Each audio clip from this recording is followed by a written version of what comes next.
आजची जी घटना आहे, जरी ते या सेवेमधून रिटायर होत असतील, रिटायर झाले असतील, आणि त्यांचा हा कार्यक्रम संस्थेच्या माध्यमातून किंवा शाळेच्या माध्यमातून या ठिकाणी ठेवण्यात आला असेल, हे ज्यावेळेस घडतं त्यावेळेस तो क्षण असतो. कारण त्या कर्मचाऱ्यामधला विचाराचा देवाणघेवाणीचा, कारण चेअरमनचा असतो किंवा मुख्याध्यापकाचा असतो किंवा कर्मचाऱ्याचा असतो, हे यांच्या रिलेशनावरती, यांच्या अनुभवावरती या ठिकाणी त्या गोष्टी सर्व घडत असतात.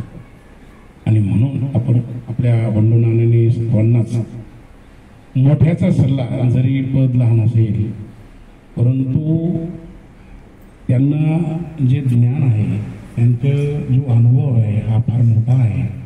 आणि मी वारंवार सांगत असतो, कारण आपल्याला जरी पद मिळालं असेल किंवा पद मिळणार असेल, मग त्या पदाचे तुम्ही दावेदार असाल, परंतु तुम्ही त्या पदावर काम कसं करता, तुम्ही त्या पदाची सेवा कशी देता, कारण तुम्ही कसं हे करता त्याच्यावरती तुमचे जी पुढचे जे हे असतं ते अवलंबून या ठिकाणी असतं. आणि बंडू नानाने ते या ठिकाणी केलेलं आहे.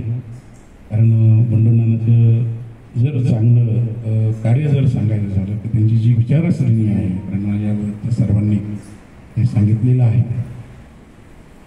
पृथ्वी तलावरती माणसं जन्माला येतात आणि जातात, परंतु काहीतरी चांगलं काम करून राहणं याला फार महत्त्व असतं.